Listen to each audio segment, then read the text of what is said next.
Hey, Mark, welcome to Work Life. I'm so glad you could join us today. Eric, thank you so much for inviting me. I'm really looking forward to it. You know, this is great. As a podcaster, we've gotten connected because of your work on SpeakOnPodcasts. You're the co-founder over there. You have introduced me to a number of fantastic guests that I've been able to have on my show. So appreciate that. I was wondering if we could kick off today's discussion around work life, just for you to give us a little background in terms of, where did you start out in life and how did you end up deciding to co-found a company all around podcasting?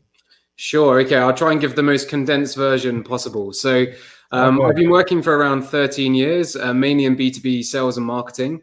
I finished uni and started working in recruitment. So I worked for an agency, got some great training about account management and sales, and then moved into HR, internal recruitment. I was recruiting for marketing roles, but I had studied marketing and I saw the job descriptions. And Eric, this was around the time where there were digital marketing managers for the first time. And I knew that there was hardly any candidates out there. So it's perfect for me to try and teach myself digital marketing and then convince the people that I was trying to interview with to take a chance on me, purely because there just wasn't that many people who had the experience already. So I moved into marketing. I was always the first digital marketer. So that meant I was building out the technology, building out the CRM, building out the marketing automations. And I developed a really narrow focus on automation. I worked in marketing as a senior marketer or head of marketing for 4 or 5 years. And then I went traveling for a year. And I'm sure we may touch on this a little bit later. And I decided to not go back and work for a corporate. I wanted to do my own thing. Worked as a consultant for 2 years doing MarTech implementations and for SaaS companies. And then I previously ran a 100-person remote business called Techstars, which brings us closer to where we are now, to June 2020, where I co-founded SpeakOnPodcasts with Jakob. How that happened was I was actually pitching myself and the other co-founders of the previous business onto podcasts, saw that I was getting great results from it. Not only I could introduce myself and appear on shows, but also seeing inbound leads and driving awareness. So I decided that I have a skill here that may be worth packaging up as a service and seeing if we could work with other people to help them. That's great. And I love the fact that you've got CRM in your background. That's my background too. I came from Siebel Systems way back in the day, and a lot of those people have gone on to salesforce.com. Yeah. But CRM is in my blood. And what I love about it is it really takes you as a business professional, as a business owner, and puts the focus on understanding your customer service and really understanding their touch points. Have you found that experience to be helpful in the business ventures that you've gone off on your own? Yeah, I mean, the CRM is the core thread for any technology that you're building around it as well. So the CRM has to be in there in place so you can have all those customer engagements. One of the biggest challenges I find with CRM is just getting people to use it, especially when you're going through the implementation, when you're introducing a new technology to new people. It's not so much the technology is an issue to them, it's the change that they are experiencing. They used to do it this way, now they need to do it that way. So what I found most often of times was that actually getting the adoption for the CRM was the most challenging part of any implementation. But the CRM does sit at the core of any marketing and sales organization. It's kind of funny, isn't it? We'll spend hours and hours watching mindless videos on YouTube or playing on Instagram. But yet when somebody asks you to spend a few minutes to enter some data into a CRM, that seems like a big imposition. Yeah, 100%. Well, it's a big difference when you have been working in a corporate environment, working with a lot of different clients, to branching out and going into business on your own or with a partner. What was it like for you, sort of making that transition from more of the corporate world to being more of an entrepreneur? Yeah, so I guess if I think about why I went into the corporate world, I had a very nice upbringing with my mum and dad. Both of them worked for large corporate companies. When I was going off to uni, I was the first one in our family to go to university, and my dad was very much like, work hard at uni, get good grades, go and find a job. They'll look after you for life. He was a 30-year plus employee at one company, never moved. 2007 came, he got made redundant, and he rang me and he said, everything I've told you over the last few years as you've been gearing up to uni was wrong. They're not going to look after you. He was quite bitter and quite understandably. Yeah. And he said, just do what you want. Just do what you want. Work hard still, get the grades, but just make sure you work for a company that you enjoy. So I worked for about 8 or 9 years for these FTSE 50 companies and large corporates, and then some of the smaller startups. And I went traveling. I took an early retirement, I like to say, Eric, but I didn't have enough money to retire forever. So I was in Santiago, Chile, and my old manager called me and said, Mark, could you help one of my friends out? They need a HubSpot CRM implementation done. There's no real pressure. Get it done when you can. You just tell me how much you want to quote for it, and I'll deal with the sales side of things. So I just quoted an absurd amount. I didn't really want to do it. I kind of wanted a year off from working, but I said an amount. They said yes. Within 2 or 3 weeks, I had set up their whole HubSpot instance, run the training. I booked myself into a really nice hotel in Chile and just enjoyed, after living in hostels for 6 months, it was nice just to feel a little bit of luxury. But it was the turning point for me. I realized that I had a skill, it was in demand, and as long as I could sell it, I could implement it. And because I had that sales background, that gave me the confidence to kind of go into business by myself. Take that a year, fast forwarding a year, working as in MarTech means that there are 6,000, 7,000 different tools that could all work together. Yes. And one of the mistakes I made is I just said I can help with any automation, with any system, with any setup, no matter what you need, I can do, which is true. I can. However, that does not create a repeatable and scalable client delivery service. So there's this roller coaster of the entrepreneurial journey. Busiest consultant, very well paid. 1 month, the next month when some projects finish, you're just like, oh, crap, I haven't nurtured my pipeline. Need to go and find some more deals, proposals, then get busy again. And I was just getting a bit burnt out and a bit tired of doing so. Sure. So I started looking at, well, what is a repeatable, scalable service that you could offer? And that's where I discovered TaskDrive. TaskDrive is a lead research and data enrichment service. And they were looking for a general manager to come in, kind of maybe fix a few things and then go on to optimize the processes and then bring in new sales. Great opportunity for me to take my kind of logical brain into fixing things and building things and also selling it. So that's kind of what helped me move into this more productized service, which is essentially what Speak on Podcasts is. So hopefully that answered the question in a roundabout way. Well, no, I think it's interesting because, we're living in this time of COVID, or hopefully now post-COVID. And I think a lot of people have run into this where they committed themselves to companies for long careers and all of a sudden found out that they were pretty expendable. And so that safety that they felt was there working for a larger company, they came to realize really wasn't there.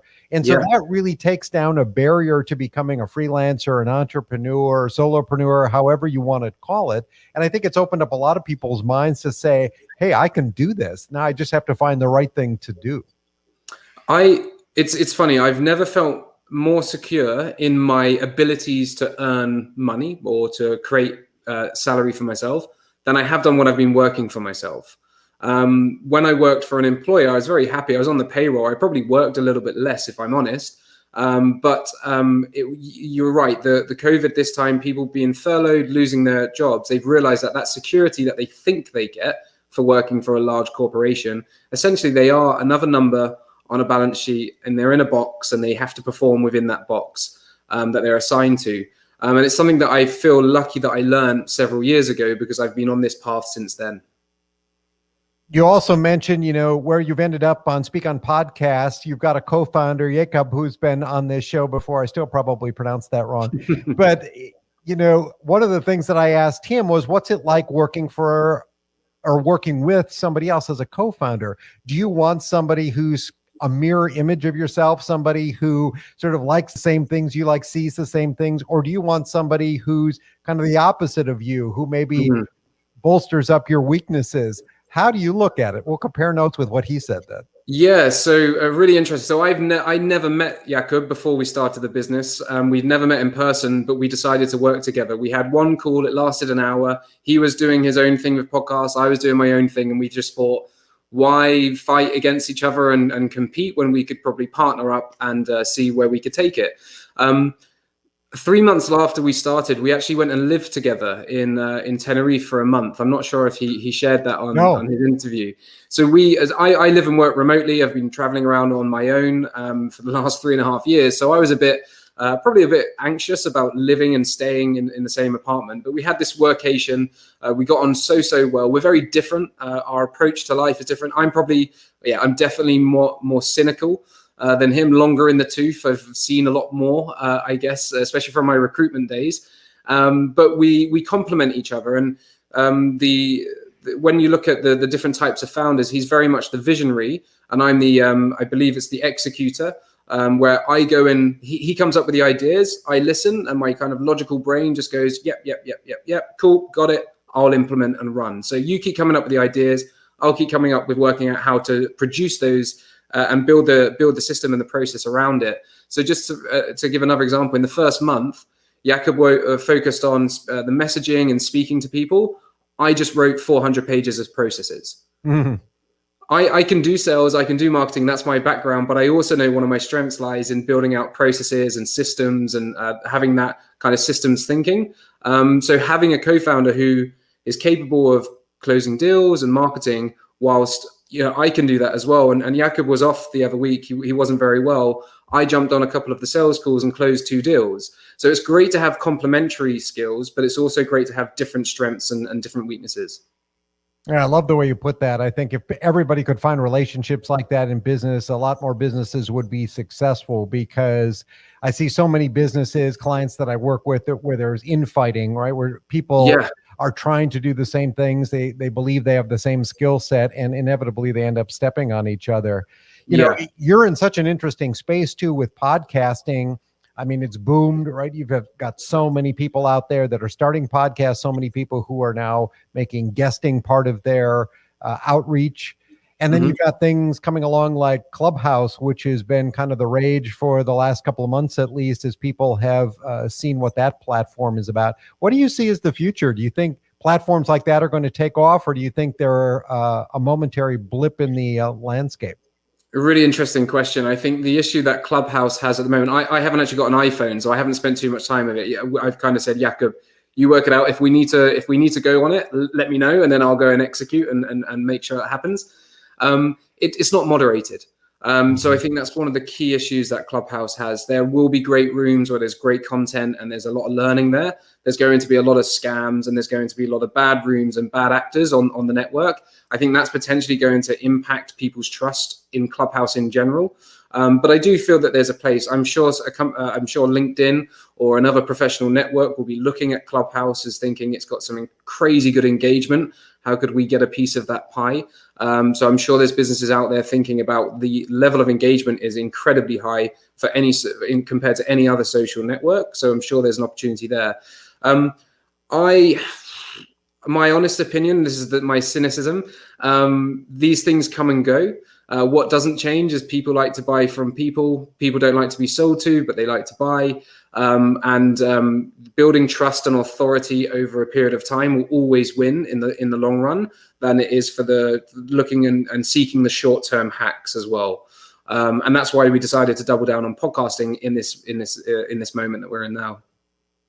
Yeah, I'm a little cynical as well. I've been on there quite a bit. I'm enjoying it. I've met some great people. I've had some very interesting conversations, but every week it grows and the rooms get bigger and bigger, and there's less and less of an opportunity to raise your hand and speak. Mm-hmm. And then it just becomes a listening experience, one where you don't have a whole lot of control over that experience. You can't fast forward. You can't, bypass people that you're not interested in. And that once the interactivity starts to fade away, I think it starts to lose some of its appeal. So I'll be curious to see what they do, especially some celebrities and other people have come on the platform. When Elon Musk gets on there, people pile in. But, if you're one of 1,000 people in a room, your question's never going to get answered, right? Mm-hmm. And I think then it starts to lose its appeal. So we'll have to see where that goes. Mm-hmm. So you talked a little bit, if we kind of switch gears a little bit and move into the sort of the personal side of your life, you sound like you're definitely a digital nomad. You've been moving around. You've been working from different places, experiencing different cultures. What do you like about that lifestyle? I think it's the freedom.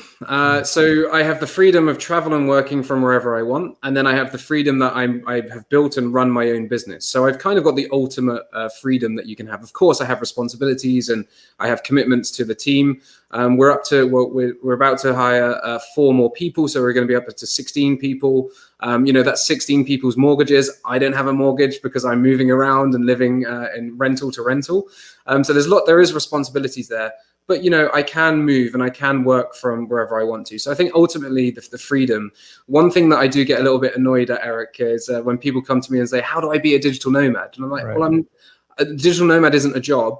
I'm a marketer. I'm a salesperson. I'm an entrepreneur.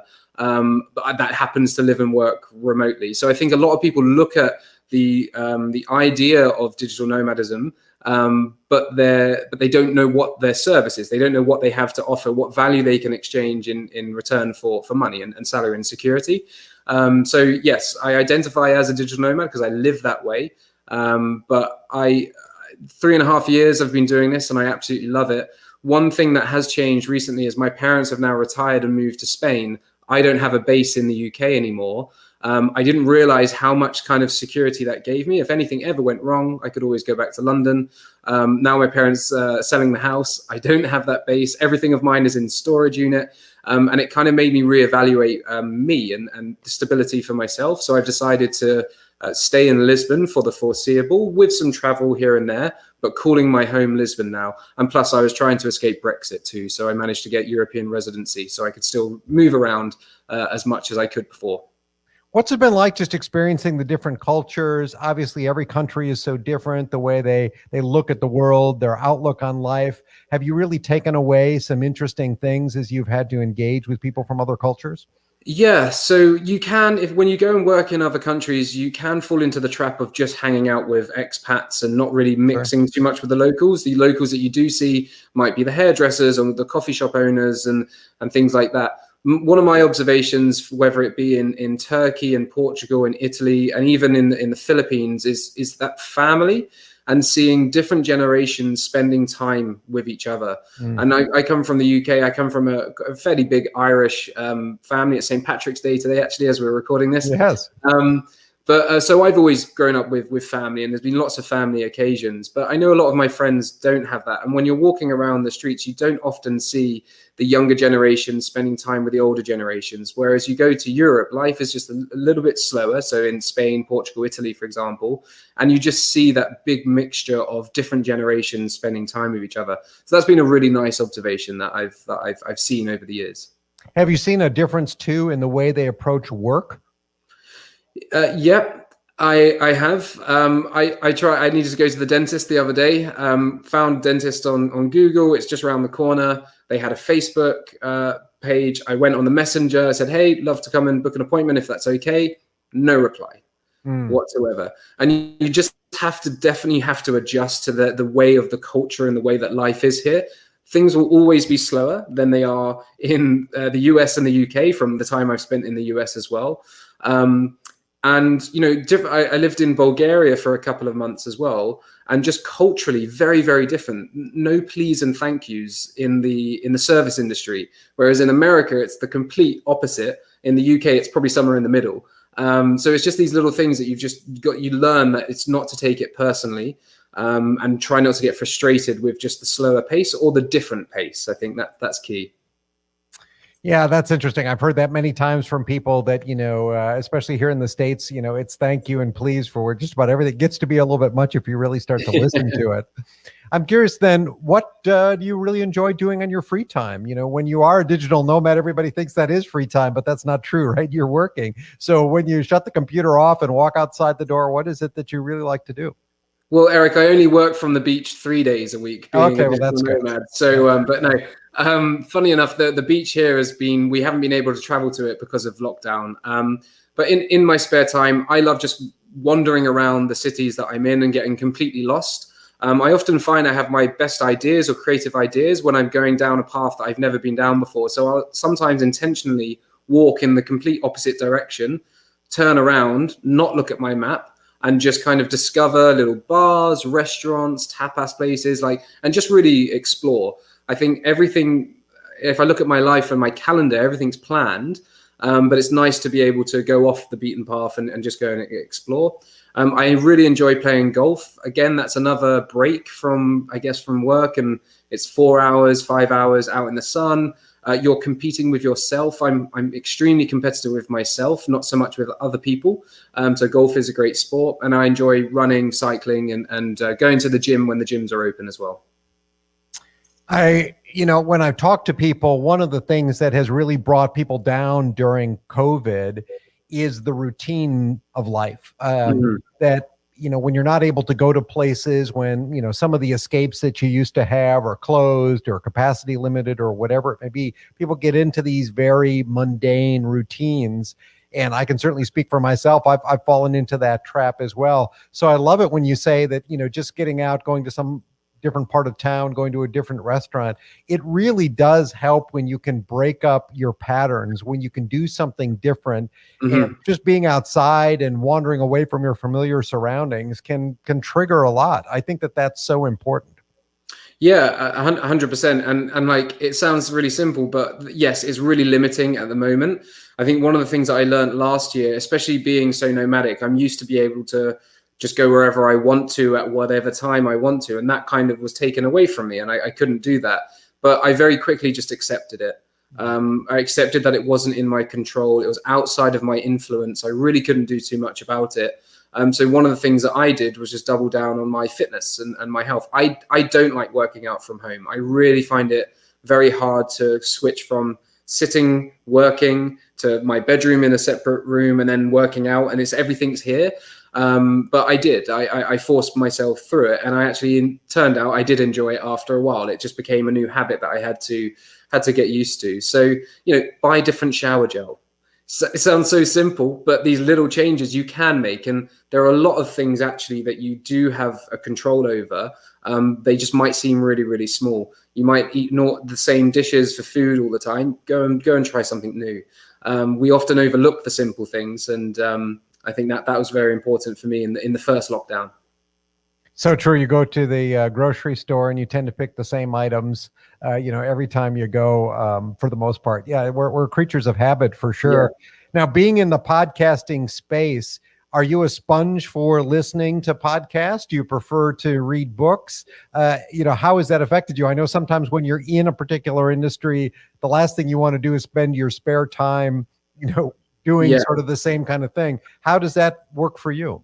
Yeah, so I love podcasts. I listen to podcasts when I'm walking, running, doing the meal prep for food, showering. I've got like a waterproof portable speaker that comes, it doesn't go in the shower with me, but in the bathroom. I'm constantly absorbing information. How I view podcasts, though, is it's a really unique opportunity to learn what's happening now. I think there are great books like How to Win Friends and Influence People, Think and Grow Rich, these classics, which will be classics forever. Claude Hopkins' Scientific Advertising. If you want to learn marketing, read that book. If you want to learn what channels are working right now and what strategies and playbooks you should be deploying, listen to podcasts. The basic principles in psychology has remained the same. It's just the way that we execute is different. And that's what I leverage podcasts for. So I listen to marketing related podcasts, sales related, and agency building related podcasts, because that's what I'm going through right now. In a year's time, there might be new challenges and I'll listen to podcasts to learn and to upskill myself on those newer challenges that I'm facing.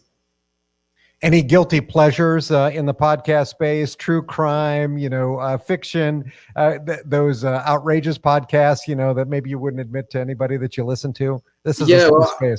I'm an open book. So my dad wrote a porno is a fantastic comedy podcast. Have you heard of that one yourself? I haven't heard that. No. It's brilliant. It's 3 comedians. One of them's a radio presenter, but also a comedian. Their dad, who's in his late 50s, 60s, has written this erotic novel. And every interview, every podcast episode, they read a chapter.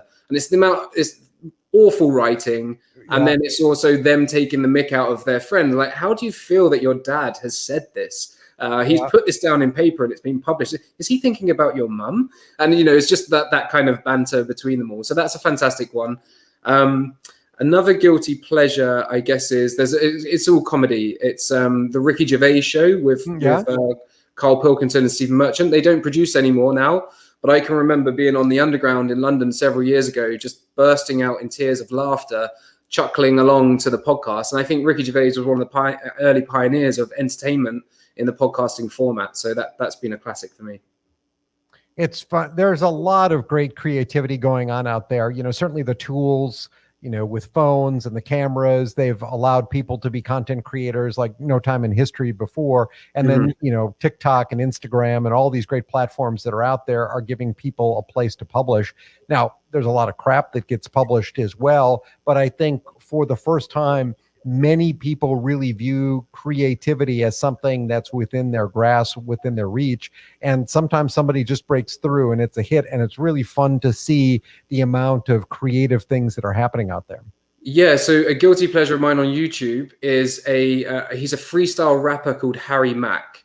What he does, he goes on, I think it's like a random chat website called Omegle. So you go into a room, somebody comes in. Obviously, there's probably a lot of dodgy stuff that goes on, but on his videos, he speaks to somebody. They're sitting in their room or wherever they are, and he says, "Give me 3 words, and I'll do a freestyle rap for you." And then he raps for about 3 minutes using all these 3 words. And he'll notice that you've got shelves in the background. He can see your microphone, Eric. You've got your headphones on, you've got glasses, your background is blue, and he'll rap and bring all of those words in. So it's incredible creativity. And rap has been around for years. It's just using a different format and using that interaction with the crowd to connect the music to the individuals. It's phenomenal. It's really, really good. Yeah, I'm envious of these people who really have some of that natural innate ability to do this. I'm all right once I get some tools and technology in front of me. But some people just have that natural ability to be funny or entertaining or musical, whatever it may be. So kind of as we bring things full circle here, I like just to end the podcast and talk a little bit about, balance in life, fulfillment, passion, purpose. Kind of as you're in this mode in life where you're a co-founder of a company, you've been a digital nomad living in a different country, what really gets you up in the morning? What really drives you? What are you hoping to leave as your mark when all is said and done? Yeah, great question. And I don't think we've got that much time to unpack it all. I think there's 2 kind of mottos that I live by. One is always be connecting. So I'm in every interaction that I have. And one of the reasons why Speak on Podcasts was something I wanted to do is I always look to connect people that have that I can, whether they have a challenge or not. If I think somebody's going to enjoy meeting somebody else, I'll make that connection. If somebody needs help with something, I'll make that connection. And, always be connecting. Sometimes you think, well, how do I deliver value? Sometimes it's just listening. Some people just want to be listened to. And in today's world, that's even more important. So I'm a prolific networker. I don't have many hobbies like following sports and things like that. However, I've got a Rolodex of people in my head that if I meet somebody, I can say, oh, you would get on with Jeffrey, or Eric, you might like Mike, who's from Australia, but he lives in London. Let me make the introduction if you're happy to. So always be connecting is one of them. The other one, which is a little bit more fun, is again from my travels, is ¿por qué no?, which in Spanish just means why not. And that's how I approach life. There won't be many things that I say no to. It's a bit like Jim Carrey, Yes Man, if that book and film. But it's like, why not? And what's the worst that's going to happen? They're 2 mottos that drive me. One of the other things that I really enjoy doing is building stuff. I love going from an idea in the head to maybe sketching out the process and the idea down on paper, and then producing it and sharing it live. And that's why one of my other businesses is called the Product Onboarders. It's a really, really simple service. And we've reviewed over 50 B2B SaaS companies' product onboarding. It's one simple landing page, very clear messaging, and there's a value add there's a value exchange in terms of the review versus the money that they spend. I get extreme fulfillment knowing that that was once an idea up here that I wrote down on paper, and then I created a website and launched it. Now, obviously, there's a lot more things that go into it, but in those 3 steps, it went from nothing to something. And people, again, are experiencing value and gaining from it as well. So there are a couple of my life mottos and my drivers. No, I love all that. And are you a podcast host yourself? Not yet, but just today I was thinking that there isn't many podcasts that focus on productized services and productized agencies. Lots about agencies, but not so many about the the operations of a productized service. And there's things I need to learn that I haven't experienced yet. So I'm actually thinking when I've got a bit more free time to start a podcast myself. I love the way you frame that, because I think so much of what I see the conversation about, especially as you get on a tool like Clubhouse, for example, it's all about monetization, right? Everybody's trying to say, how am I going to make money off my podcast? Well, let's face it, there aren't that many podcasts out there that make money. It's just not what podcasting is about. Podcasting is about adding value. It's about connecting to a group of people who have a similar set of interests. And you can have a very specific niche podcast that's tailored to something like you were just mentioning. That might not be 10,000 downloads a week, right? But you're serving a very specific audience with the very specific content. And for your business reasons, that could be killer, right? It could make a huge difference in terms of the value that you're bringing and what it could mean for you. Well, I think it's the cheapest way to learn as well. I've got questions. I actually don't know some of the questions I should be asking. So let me go and find some people who have been there, done that before. Maybe they're a year ahead of me in my journey, and ask them questions so I could learn. As a byproduct of that, I'm sharing that value with other people, and they can learn from it as well, and maybe avoid some of the common mistakes that we fall into. For example, I probably should have done a bit more research when I set up my own consultancy and just said, okay, I'm going to be an active campaign consultant, or I'm going to be a HubSpot only CRM consultant, and niche down and do one thing very, very well, rather than saying yes to everything. That was my lesson learned. It took me 2 years. Had I done the podcast, and had I started to think a little bit more proactively with that, then maybe I would have avoided that. And I might not even be here now talking to you, Eric, because of the way that life had gone. One of the other things, though, that I just want to add as well, part of that always be connecting mindset is to always give value without expecting anything in return. And I think by doing so and increasing the amount of conversations that you have with people, when you are just giving value, you're not asking for anything back, good things come to you. I'm not a very spiritual person, and I sometimes, because I'm very logical and systems thinking, so it's hard for me sometimes to take a step back and be spiritual. But the more people I speak to, the more opportunity, the bigger my surface area of opportunities become. People remember you, people think of you, people connect you, and what goes around comes around. So I know that's karma. I genuinely believe give value without expecting anything in return, and good stuff will happen. It really has for me, and I live a very fulfilled life because of that. I think that's a perfect way to sort of end our interview today. Before we go, though, I do want to give you an opportunity just to plug where people can find Speak on Podcasts, where they can connect with you on the web, and anything else that you'd like to share with the audience. And we'll make sure also to have all that stuff in the show notes. Thank you, Eric. I really appreciate that. So if you'd like to find out more about Speak on Podcasts, you can visit us at SpeakOnPodcasts.com. We're going for a rebrand at the moment, so you should see the new branding soon. For me personally, you can reach out to me on LinkedIn. I'm Mark Colgan. And if you want to find out some of the other projects and businesses I'm involved in, you can visit markcolgan.co.uk. Thank you. Hey, that's great, Mark. I really do appreciate your time today, your outlook.